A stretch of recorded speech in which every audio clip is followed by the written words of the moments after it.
দাওয়াতে ইফতার বাহান মোথাবাড়ি বিধানসভা মিম পার্টি মিরপাড়া বাবলা মুফতি আব্দুল আজিজ ফেরদৌস সাহেব এডভোকেট হক ড জুয়েল আমি বিশ্বাস ফিরোজ সাদ্দাম আক্তার সম্মানীয় ব্যক্তি জর্জি সবাই উপস্থিত ছিলেন অনেক সুন্দরভাবে প্রোগ্রাম সফল হলাম এবং সাধারণ মানুষ ছেলে মেয়ে উভজে ইত্যাদিকে উপস্থিত ছিলেন তাহলে কে বাহান্ন মোথাবাড়ি বিধানসভায় মিম দখল হচ্ছে আপনাকে দেখছেন ইন্ডিয়ান ইমরান নিউজ একসঙ্গে থাকুন।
এরকম ব্যাপারটা দাঁড়িয়ে আছে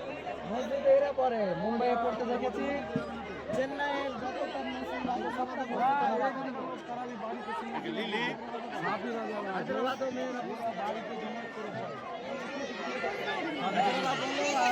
ওই সাইডটা যতটা ভালো তামিল তেলেগু চেন্নাই